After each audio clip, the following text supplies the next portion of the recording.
उत्तम जी बनर्जी साहब जो प्रांत कार्यवाह हैं आरएसएस के, वे अपने प्रश्न महाराज जी चरणों में रखें।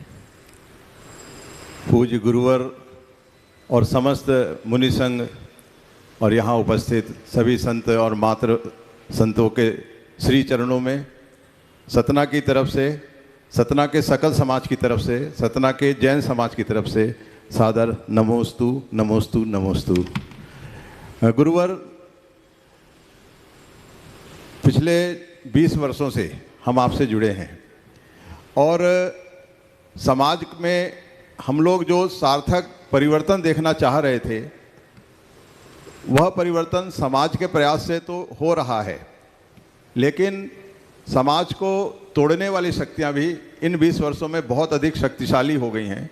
देश के ही नहीं तो अंतर्राष्ट्रीय स्तर पर जो युवा पीढ़ी और नई पीढ़ी को भ्रमित करने का प्रयास, हमारे देश की परिवार संस्था को तोड़ने का प्रयास, यह विश्व शक्तियों के द्वारा किया जा रहा है। लेकिन हमारे भारत की जो शक्ति, जो हमारा परिवार हमारे भारत की शक्ति रही है, जिसे हम कुटुंब कहते थे, आज वह कुटुंब खतरे में है। उस कुटुंब को कैसे बचा कर रखें ताकि आने वाले भारत का नेतृत्व करने वाले ऐसे युवा पीढ़ी तैयार हो सके, यह एक यच्छ प्रश्न समाज के सामने है।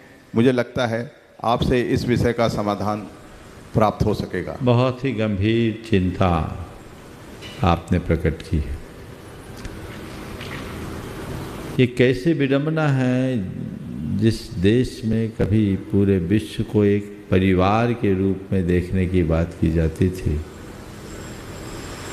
परिवर्तन आया, सब कुछ ग्लोबल सिस्टम से जुड़ा और विश्व अब एक बाजार बन गया। हमें इन सब चीज़ों के बिखराव या विखंडन के जो कारण हैं, उसमें दो प्रमुख कारण दिखते हैं। एक उपभोक्तावादी सोच का विस्तार और दूसरी बात अपसंस्कृतियों का प्रसार। तो ये बढ़ता हुआ उपभोक्तावाद, जिसे निरंतर बढ़ा रहे हैं, आज जिसे कंज्यूमरिज्म के नाम से जाना जाता है, हमारी सोच को पूरी तरह से विकृत कर दिया। अब व्यक्ति कम, वस्तु का महत्व बढ़ गया। हमारे संबंधों का आधार प्रेम और आत्मीयता थी, परस्परता और बंधुत्व जैसे मूल्य थे, उसका स्थान आवश्यकता और उपयोगिता ने ले लिया। इसका सीधा प्रभाव हमारे अंदर की संवेदना पर पड़े। जब हमारा चित्त संवेदनहीन होने लगा तो सोच भी संकीर्ण होने लगी। उसका परिणाम आज हम सबके सामने है कि परिवार जो हमारी सर्वोच्च प्राथमिकता होती थी, आज के दौर में वह अब अर्थहीन होने लगा। तो उपभोक्तावादी सोच को मिटाने के लिए हमें आध्यात्मिक चेतना को जगाना चाहिए। आत्मवाद का विस्तार, अध्यात्मवाद का विस्तार, जो हमारे भारत का मेरुदंड है, भारतीय संस्कृति का मूल आधार है, उसे विस्तारित करनी चाहिए। लेकिन वो तब होगा जब हम आज की शिक्षा व्यवस्था में इन सब चीज़ों को जोड़ें। वर्तमान की जो शिक्षा व्यवस्था है वो पूरी तरह से इसके उलट है।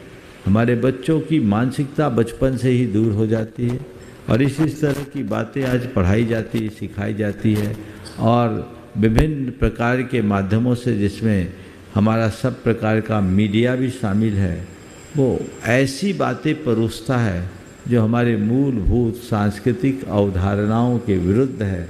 लोग भटक रहे हैं और उनके लिए ये सब चीज़ें आउट ऑफ डेट होते जा रही। तो ये बहुत चिंता का विषय है।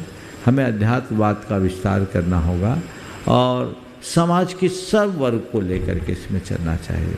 बच्चे बच्चे में और हर घर परिवार में ऐसी एक व्यवस्था होनी चाहिए जिसमें अपने परिवार के सदस्यों को आध्यात्मिकता से जोड़कर घर परिवार और समाज के साथ उनके संबंध और दायित्व का बोध कराएं। दूसरी बात, जो अपसंस्कृतियों का विस्तार हो रहा है, सब तरफ वैसी ही उल्टी पुल्टी बातें लोगों के दिमाग में भर रहे। जैसे दूसरे शब्दों में मैं कह दूं तो आज के मनुष्य के दिमाग में बहुत कचरा भरा जा रहा है, इसलिए सोच विकृत हो रही है। उसके लिए सांस्कृतिक निष्ठा का जागरण जरूरी है। क्या खाएं क्या न खाएं तो इसका तो फिर भी लोगों ने थोड़ा विवेक आने लगा, लेकिन क्या देखें क्या न देखें, क्या सुने क्या न सुने, क्या पहने क्या न पहने, इसका विवेक बिल्कुल खत्म होता जा रहा है। अवांछित बातें मनो मस्तिष्क में आ रही है और उसकी सड़ांध जीवन में दिखाई पड़ रही। तो इस अपसंस्कृति का प्रभाव हम पर कम से कम तर हो, उसके लिए हमें चाहिए कि हम लोगों के हृदय में एक ऐसी सांस्कृतिक चेतना जगाएं जिससे उनके हृदय में संस्कारों की ज्योत जले और वे इस कुप्रभाव से स्वयं को और समाज से मुक्त कर सकें। आप लोग बहुत अच्छा काम कर रहे हैं। आपके कार्यक्रमों में कुटुंब प्रबोधन का भी एक कार्यक्रम है, मैंने उसे कई बार समझा है। इस तरह के कार्यक्रमों को बृहद पैमाने में करना चाहिए।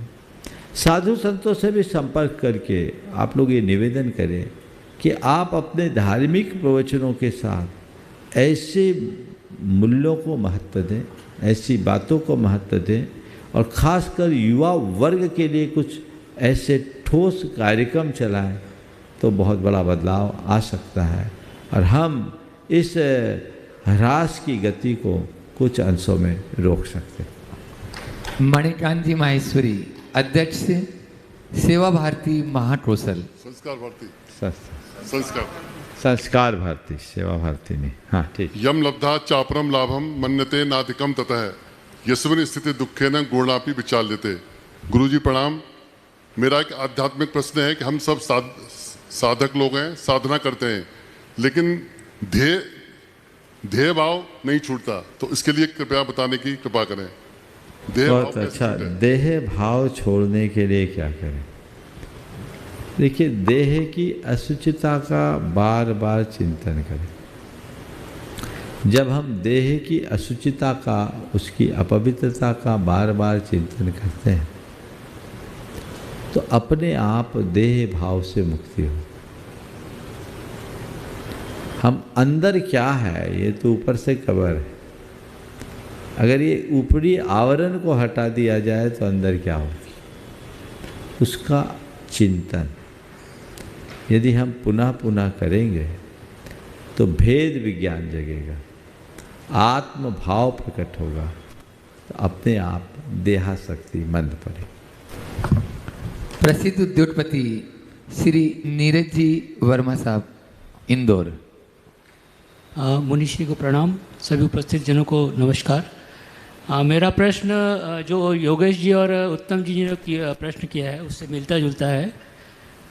हम लोग सब कहीं ना कहीं थोड़े भयभीत हैं आगे वाले भविष्य को देख के, और मुझे लगता है कि जो हमको यहाँ सिखाया जाता है बचपन से कुछ चीज़ें कि जैसे सर्वधर्म संभाव या हम बोलते हैं अहिंसा परमो धर्म, क्या इससे अब कुछ अलग शिक्षा देने की ज़रूरत आ पड़ी है? देखिए, सर्वधर्म संभाव या अहिंसा परमो धर्म, ये तो शाश्वत बात है, इसे अपनाना चाहिए, हमारी सांस्कृतिक पहचान। लेकिन इसके अर्थ को समझना चाहिए। सर्वधर्म संभाव का मतलब ये नहीं कि आप सब धर्म को एक मान लो। सर्वधर्म संभाव का मतलब है सब धर्मी संभाव से रहो। धर्म एक कैसे होगा? धर्म एक होता तो दुनिया एक हो जाती। सबका धर्म अलग अलग है, धर्म हमारी आस्थाओं से जुड़ा हुआ है। हर व्यक्ति को अपनी आस्था के अनुरूप अपने धर्म के पालन का अधिकार है, उसको पालन करना चाहिए, लेकिन अपने धर्म को दूसरे पर थोपना नहीं चाहिए और किसी के धर्म पर आघात नहीं पहुंचाना चाहिए। धर्म के नाम पर आपस में लड़ना नहीं चाहिए। यही सर्वधर्म संभाव का अर्थ है। धर्मी में संभाव हो, धर्मी सब मिलजुल करके एक हो, ये सर्वधर्म संभाव है। सर्वधर्म संभाव का अर्थ अगर ये ले लिया सब धर्म एक है तो गंगा गए गंगादास, जमुना गए जमुनादास हो गए। आपकी निष्ठाएं कैसे होगी? हमारे धर्म को ऐसी वैसी वस्तु नहीं है। हम सब धर्मों के साथ एक सुविचारित दर्शन है, उसकी एक प्रौढ़ पृष्ठभूमि है जिसके ऊपर ये धर्म पल्लवित हुआ है, और अनंत काल से धर्म का वह प्रवाह हमारी संस्कृति में चला आ रहा है। और भारत की संस्कृति का सबसे बड़ा वैशिष्ट्य यह है अनेकता में एकता। एक गुलदस्ते में अनेक फूल रखते हैं तो उसकी सुंदरता आती है। सब फूल का अपना मूल्य है, लेकिन हम सब फूल को एक नहीं मान सकते। फूल एक रह सकते हैं पर फूल अलग अलग है, और जब तक सब फूल की अलग अलग पहचान है तभी तक गुलदस्ते में जान है। तो हमें अपनी धार्मिक पहचान को खंडित नहीं होने देना चाहिए, और ये हमारी पीढ़ी को समझाना चाहिए। धर्मी में सद्भाव है, धर्म में नहीं। धर्म के नाम पर लड़ाई कतई उचित नहीं है, कोई धर्म ये सिखाता नहीं। हमारे यहाँ कहा गया, धर्मो यो बाधते धर्म न धर्म स कुधर्म तत्, धर्मा विरोधी यो धर्म स धर्म सत्य विक्रम। एक धर्म जो दूसरे धर्म को बाधित करता है वो धर्म नहीं कुधर्म है। जो लोग धर्म के नाम पे लड़ते हैं और जो धर्म लड़ना सिखाता है वो धर्म ही नहीं कुधर्म है। धर्मा विरोधी यो धर्म स धर्म सत्य विक्रम। सच्चा धर्म वही है जो दूसरे धर्म का अपमान न करे, दूसरे धर्मी का अपमान न करे। लेकिन मेरा धर्म मेरा है, मुझे अपने तरीके से धर्म पालन की आज़ादी है और मैं उसे पाल सकता हूँ, मुझे पालना चाहिए, क्योंकि मैंने जिस धर्म को स्वीकार किया है वो अपनी श्रद्धा से स्वीकारा है, अपने विवेक से स्वीकारा है, किसी विचारधारा से प्रेरित होकर के स्वीकारा है। ये कोई साधारण चीज़ नहीं, ये मेरे जीवन की आंतरिक निधि है जिसे संभालना मेरी जिम्मेदारी है। ये बात हमें बच्चों को सिखाना चाहिए। तो सर्वधर्म संभाव का जो मूलभूत अर्थ है उसे ठीक तरीके से पहचानना चाहिए। अहिंसा परमो धर्म का अर्थ ये नहीं है कि कोई आप पर आकर आक्रमण करे और आप मूक दर्शक बन करके रह जाएं। हमारे तीर्थंकरों ने अहिंसा को दो तरीके से व्याख्यायित किया, एक महाव्रत और एक अनुव्रत। महाव्रत हम मुनियों के लिए, अनुव्रत आप गृहस्थों के लिए।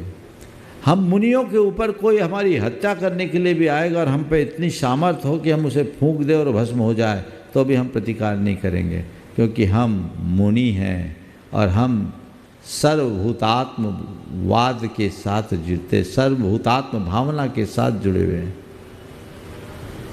तो मेरा कुछ कर ही नहीं सकते, क्योंकि मुझे सच से छेदा नहीं जा सकता, मुझे भेदा नहीं जा सकता, मुझे कुछ किया नहीं जा सकता। मैं शाश्वत आत्मा हूँ, हम आत्मोपासक हैं। लेकिन आपके लिए ऐसा आदेश नहीं है। आपके लिए संकल्प पूर्वक हिंसा करने का निषेध है। अपने स्वार्थ के लिए इरादतन किसी को मारने का निषेध है।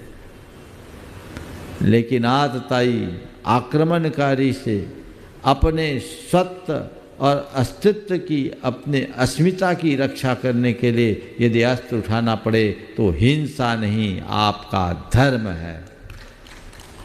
रामचंद्र जी ने रावण के लिए अस्त्र उठाया, वो हिंसा नहीं थी। रामचंद्र जी परम अहिंसा के उपासक थे, लेकिन उस समय वो अस्त्र उठाना उनका धर्म था।